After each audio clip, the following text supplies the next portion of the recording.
PNP के अंदर अगर आप अभी पीआर ले रहे हो तो आपको अपना आइल्स का टेस्ट रिजल्ट या फिर इंग्लिश लैंग्वेज का टेस्ट रिजल्ट सबमिट करने की जरूरत नहीं है।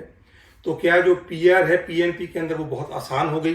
तो जब जो लोग कनाडा के अंदर पढ़ाई खत्म करने के बाद स्टूडेंट्स या वर्कर्स पीआर अप्लाई करते हैं थ्रू पीएनपी, तो क्या उनको अभी कोई लैंग्वेज की रिक्वायरमेंट नहीं है।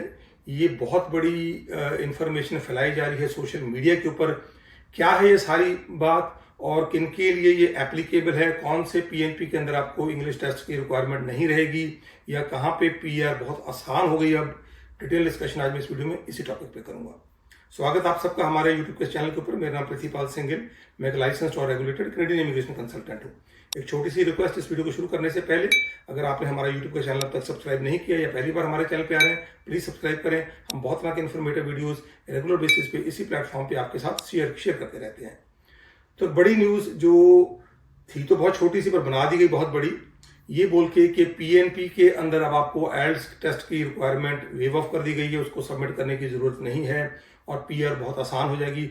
बहुत से इलीगल कंसल्टेंट जो इंडिया के अंदर ऑपरेट करते हैं, जो भी कंसल्टेंट जो कनाडा से रेगुलेटेड नहीं है, लाइसेंस नहीं है, उनको हम इलीगल कंसल्टेंट मानते हैं कनाडा के अंदर, उनको घोस्ट कंसल्टेंट कहा जाता है। तो इंडिया में ऐसे बहुत से कंसल्टेंट हैं।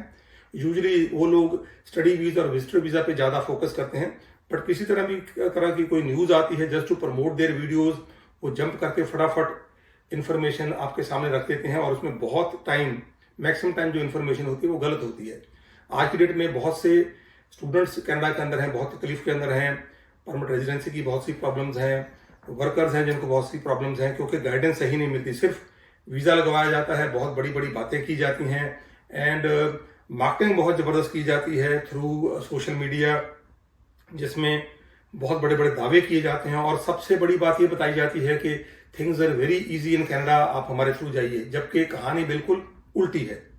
तो न्यूज ये थी कि पीएनपी के अंदर इन फ्यूचर जो नॉन एक्सप्रेस एंट्री के एप्लीकेंट्स हैं उनको आइल्स के टेस्ट रिजल्ट दिखाने की जरूरत नहीं है। किसको? इमिग्रेशन कनाडा को, मींस कनाडा की फेडरल गवर्नमेंट को। अब इसको थोड़ा सा समझेंगे हम। ये 2 स्टेप का प्रोसेस है। जब आप 2 तरह की पीआर है, एक तो फेडरल गवर्नमेंट के थ्रू पीआर है जो एक्सप्रेस एंट्री में आप लगाते हो या कैनेडियन एक्सपीरियंस क्लास के अंदर लगाते हो, अगर आप कनाडा के अंदर आके आप करते हो, that is also express entry. दूसरी पीआर है पीएनपी के थ्रू। जितने भी प्रोविंसेस हैं उनके पास भी कनाडा की गवर्नमेंट ने ये हक दिया हुआ है, उनको भी ये, उनके पास भी ऐसी प्रिविलेज है कि वो कुछ लोगों को नॉमिनेट कर सकते हैं प्रोविंस के थ्रू और वो भी पीआर ले सकते हैं, जिसको पीएनपी प्रोग्राम बोलते हैं, प्रोविंशियल नॉमिनी प्रोग्राम। अब जब आप प्रोविंशियल नॉमिनी प्रोग्राम के थ्रू जाते हो तो 2 स्टेप का प्रोसेस है। पहले आपको प्रोविंस से नॉमिनेट होना पड़ेगा, फिर आपकी एप्लीकेशन जो फेडरल गवर्नमेंट के पास जाएगी। ये नहीं कि प्रोविंस ने बोल दिया हाँ मैं इस पर्टिकुलर एप्लीकेंट को पीआर देना चाहता हूं तो पीआर हो जाओगे आप। नहीं, प्रोविंस ने अपना जो क्राइटेरिया था, सेट क्राइटेरिया, उसमें आपकी एप्लीकेशन चेक की, आप फिट बैठते हो, आपको हाँ कर दी। नेक्स्ट स्टेप आपका फेडरल गवर्नमेंट के पास आपकी एप्लीकेशन जाएगी। इसमें उन्होंने बोला है कि जो एप्लीकेंट एक्सप्रेस एंट्री के अंदर, पीएनपी में भी एक एक्सप्रेस एंट्री की स्ट्रीम है, उसमें अलग अलग बहुत सारी स्ट्रीम्स हैं, एक स्ट्रीम एक्सप्रेस एंट्री की है। अगर आप एक्सप्रेस एंट्री के अंदर अपनी फाइल नहीं लगा रहे पीएनपी के थ्रू तो आपको अब आइल्स का रिजल्ट सबमिट करने की जरूरत नहीं है। आइल्स तो देना पड़ेगा फिर भी। प्रोविंशियल नॉमिनी प्रोग्राम के अंदर ऐसा कोई भी प्रोग्राम नहीं है जहां पे रिक्वायरमेंट आइल्स की ना हो।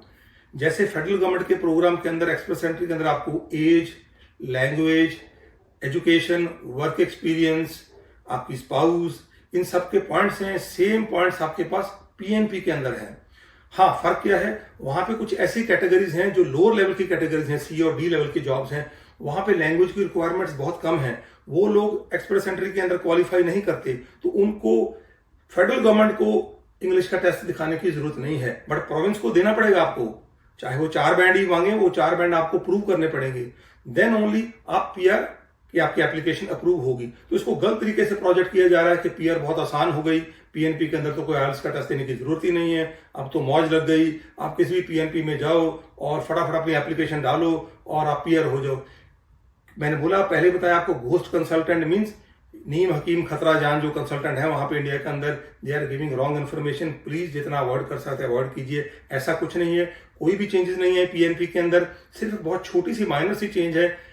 फेडरल गवर्नमेंट ने बोला कि हमें आपको वो पर्टिकुलर टेस्ट है हमारे पास, जो सेकंड स्टेप पे आपको सबमिट करने की जरूरत नहीं है। पर इसका मतलब ये नहीं है कि आपकी पीआर पीएनपी लेवल पे आसान होगी, आपको आइल्स का टेस्ट देने की जरूरत नहीं है। इसलिए मैं हमेशा बोलता हूं, जब भी आपने कोई पीआर की बात करनी है, मेक श्योर कीजिए आप लाइसेंस्ड और रेगुलेटेड कैनेडियन इमिग्रेशन कंसल्टेंट के साथ कंसल्ट करें। सिमिलरली स्टूडेंट वीजा पे आप जा रहे हैं, वर्क परमिट पे जा रहे हैं, विजिटर वीजा पे जा रहे हैं, जो इन्फॉर्मेशन हम दे सकते हैं आपको आगे आने वाले टाइम पे, वो इन्फॉर्मेशन कभी भी जो बाकी नॉर्मल कंसल्टेंट है वो कभी भी आपके साथ शेयर नहीं कर सकता। सो ये इन्फॉर्मेशन गलत है जो प्रोवाइड की जा रही है। आपको आइल्स देना पड़ेगा, प्रोविंस के अंदर भी और फेडरल लेवल पे भी देना पड़ेगा। उसकी कंडीशंस अलग अलग हैं। इसकी कोई फर्दर इन्फॉर्मेशन आपको चाहिए, जरूर हमसे कंसल्ट कर सकते हैं। किस तरह की आपकी पीआर की एप्लीकेशन है, स्टूडेंट वीजा की है, विजिटर वीजा की है, वर्क परमिट की है, स्पाउसल ओपन वर्क परमिट की है, कोई फैमिली क्लास की एप्लीकेशन है, जरूर हमें कंसल्ट करें। हम काफी लंबा हमारा एक्सपीरियंस है। नंबर हमारे सामने डिस्प्ले हो रहे हैं।